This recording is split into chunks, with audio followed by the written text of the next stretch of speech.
But what I want to show you is the sanding and how I know pretty much when I'm done sanding. So this area I sanded, it looks very smooth, it looks pretty, but it's not quite done. You can start with either a 60 or an 80, most of the stuff off, and then move to the finer sands like the 120 and 240. Less of the sawdust will come up when it's down to good wood and done. But over here, when you have this dark dust that comes up that's really soft, this area is still wet inside, and that will just stay wet even if I put a finish on it. Same thing with here. All in here is still wet wood.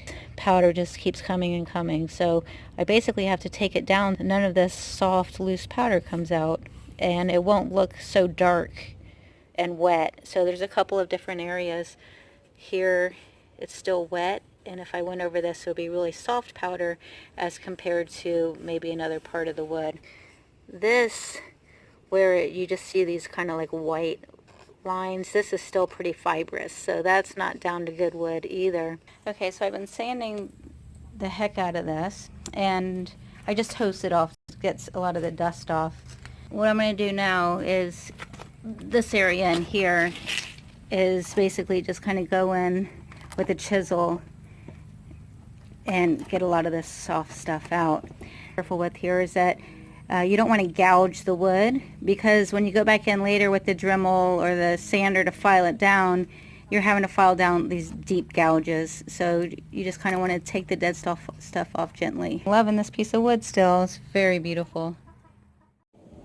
I'm just going to show the difference between the side that's still unsanded but wet. I just washed it. And then the side that I had sanded today.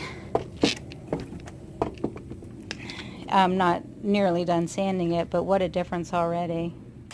I don't know if you can see the depth of it now, but this is really sunken in. I just kept going deeper and deeper. Okay, so you see how much I got out of here and over here. Cracks and crevices. I'm going to go in and kind of clean up the edges too. There's some burnt wood through here. This may have been like something that got struck with a lightning. So I'm going to get these edges off. And over here you can see how it comes off pretty easy. For my finish, I don't use any stain. Grate up some beeswax. So what I do is I put all of this in a jar. Okay, and then what I'm going to do is put turpentine in it. And I fill it almost to the top of the beeswax, but not all the way.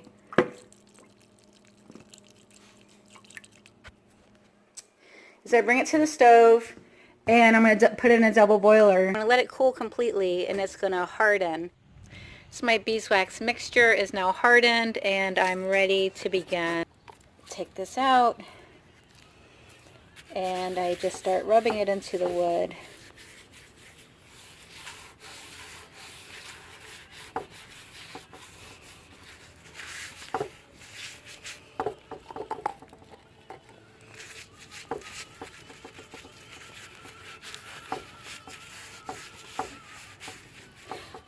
I love how there's a heart right here. It's so cool.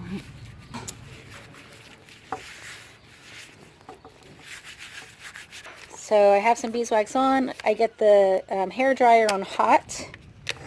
Okay, so here's the final product. Piece will be probably horizontal on the wall like this. Great for over a fireplace or just somewhere on a wall.